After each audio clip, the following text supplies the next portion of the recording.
A gray dawn over the western Pacific. Out of the mist appears a floating fortress the size of a World War II carrier, its deck bristling with F-35Bs, its floodable well deck spewing hovercraft, its command centers alive with data from swarming drones. One ship spearheads the assault, but the horizon suddenly fills with more, each one a combat multiplier. Welcome to the new era of amphibious warfare, where America's LPD-17 Flight II and America-class LHA ships rewrite the playbook on how Marines hit the beach. For much of the 21st century, naval pundits fixated on aircraft carriers and submarines. Yet the tip of America's expeditionary spear remains the amphibious ready group, big deck LHAs that look like mini carriers, and smaller, but still skyscraper-tall LPDs that deliver armor, drones, and supplies straight onto hostile shores. Congress recently locked that capability into law, mandating no fewer than 31 operational large amphibs, 10 big deck LHAs, LHDs, and 21 LPD-type ships. Why? Because in an age of anti-ship missiles, distributed operations, and rapid crisis response, America needs agile sea bases that can fight, heal, and haul anywhere, anytime. But how do these floating cities actually work? And what futuristic tech hides beneath their steel armor? Strap in.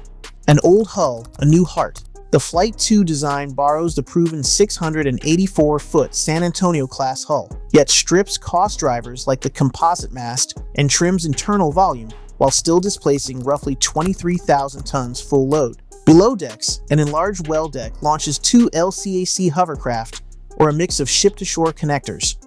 Up top, a 1.4-acre flight deck handles V-22 tilt rotors and heavy-lift CH-53Ks, while a hangar the size of a basketball court shelters MV-22, UAV detachments, or attack helicopters. Brains over brawn. Flight 2 inherits the Ship Self-Defense System, SSDS Baseline 3, integrating SPQ-9B search radar and dual-evolved Sea Sparrow missile launchers for close-in punch.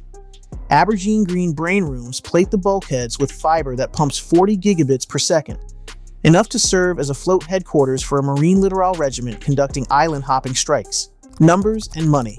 3 Flight 2s, LPD 30, 31, 32, were procured between FY 2018 to 23. In September 2024, the Navy inked a block-buy deal for LPDs 33, 34, and 35, promising nearly $900 million in savings versus single-ship purchases. The FY 2025 request tops $1.562 billion to finish the next hull, yet costs remain volatile. The CNO himself warned that the third hull could touch $2 billion, up 25% from LPD 30. Industrial anchor. Every plate is cut in Pascagoula, Mississippi at Huntington Ingalls Industries, America's last yard-building large amphibs. That single-yard reality makes Flight 2 not just a program, but a lifeline for 11,000 Gulf Coast shipbuilders and 400 suppliers nationwide. But hulking as they are, Flight 2 ships are only the cavalry's shield. Where's the sword?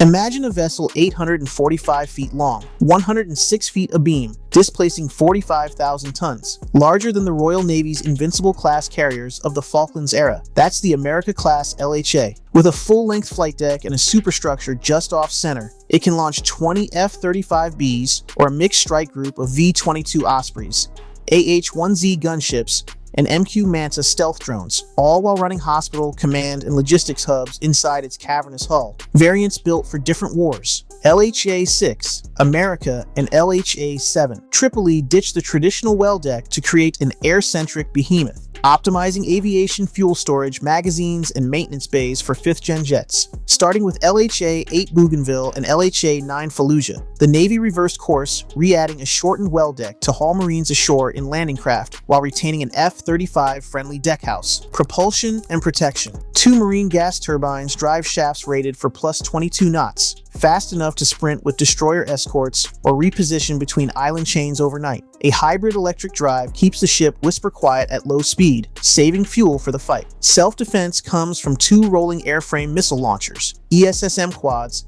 Phalanx Sea-Whiz, and the Navy's newest SLQ-32 electronic warfare suite. Big deck, small price, relatively. While a Ford-class CVN clears $13 billion, each LHA costs roughly $3.4 billion.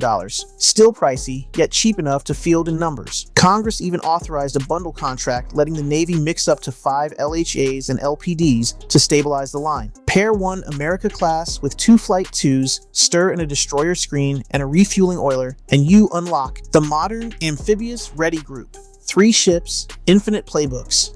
In crisis, an ARG Mew surges forward. LHA, the Alpha Wolf, launching F-35B strikes 500 miles inland, directing drones and serving as command node. LPD Flight 2, the Swiss Army knife, carrying 650 Marines, 15 armored vehicles, and enough ammo to fight for weeks. DDG-51 Escort, umbrella of SM-6 anti-air missiles and Tomahawk land attack rounds. Together they can punch holes in an enemy, a 2 AD belt, F-35Bs, knockout radars, while LCACs roar ashore with HIMARS launchers. Deliver aid after a mega quake. Flight decks morph into triage centers. Desal plants pump 100,000 gallons of water per day. Hunt pirates.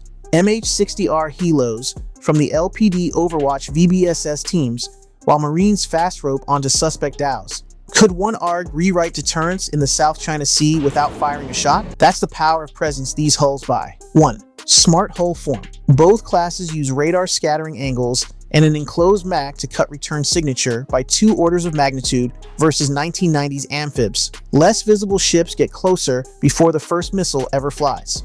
2. Digital shipyard DNA. Every pipe, cable raceway, and valve dwells in a high-fidelity 3D model. Augmented reality headsets guide welders. Laser scan feedback closes the loop, trimming months off build schedules.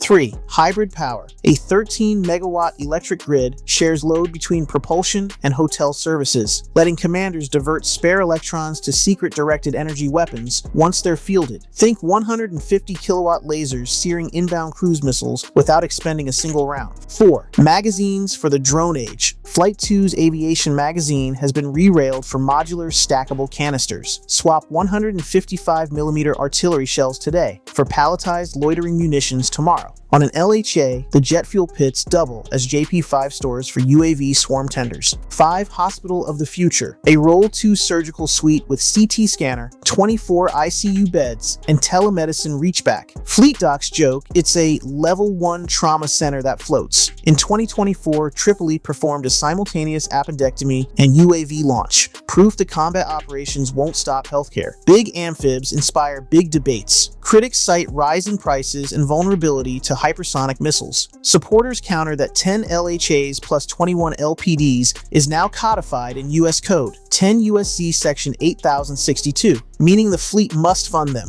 Cost spikes. Between 2019 and 2024, Flight 2 unit cost rose from $1.47 billion to nearly $2 billion. The Navy blames inflation. Congress blames requirements creep. The 2024 block buy seeks to arrest that curve. Operational readiness. Marine generals warn that maintenance backlogs leave only 60% of amphibs ready on a given day. Less hulls available means combatant commanders sometimes cancel exercises for lack of decks. An unacceptable presence gap. Congressional levers. Section 348 of the FY 2024 NDAA withheld 50% of Navy O&M funds until a 30-year plan met the 31 ship law. Section 129 FY 2023 NDAA greenlit multi-ship contracts to drive down price, a rare alignment of bean counters and Marines. The message from Capitol Hill is crystal. The nation will pay the bill, but the Navy must deliver on readiness and cost control. Distributed lethality. Picture half a dozen Flight 2s dispersed 50 to 100 nautical miles apart, each offloading Marine littoral companies armed with Nemesis anti-ship missiles. From their decks, MQ Longbow quadcopters feed targeting data back to an LHA command node that vectors F-35Bs toward the kill chain. The enemy sees a thicket of arrows but can't find the archer. Expeditionary Advanced Base Ops, EABO. LPD well decks become mobile boatyards, hot-swapping HIMARS tubes onto unmanned surface skimmers that race to coral islets, launch, then scuttle. If discovery risk climbs, Marines re-embark within hours, and the ARG shifts 300 nautical miles overnight. Agility no fixed base can match. Humanitarian pivot. The same design that floods beaches with armor can just as easily flood disaster zones with hope. Desalination plants, 600 refrigerated pallets of food, and 3D printers churning plumbing parts for shattered cities. soft power at 22 knots, AI on the bridge. By 2028, both ship classes will field project overmatch networks. An AI tactical assistant digests Link 16, J over IP, and commercial SAR satellite feeds, flagging threats before radar even sweeps. Are we witnessing the dawn of AI-directed amphibious warfare? A century ago, Marines stormed beaches under curtain fire. Today, they arrive from the sky, from undersea, and from the cloud, thanks to two classes of ships built for wars we can barely imagine. LPD-17. Flight 2 provides the logistics backbone and digital nervous system. America-class LHAs supply the muscle and reach of a light carrier. Together, they satisfy Congress's 31-ship mandate, keep 10,000 shipbuilders employed, and, most importantly, guarantee that U.S. Marines will always have a ride to the world's hotspots. But technology races on. Lasers will soon guard these decks. Unmanned surface vessels will spill from their wells. AI will choreograph their every maneuver. The question isn't whether the next fight will hinge on amphibious power. It's whether America can keep these leviathans one step ahead of the threat. If you want to follow that race in real time, every breakthrough, every budget battle, hit subscribe, smash the bell icon, and join our combat tech crew. Because the tide of future war waits for no one, and neither do we.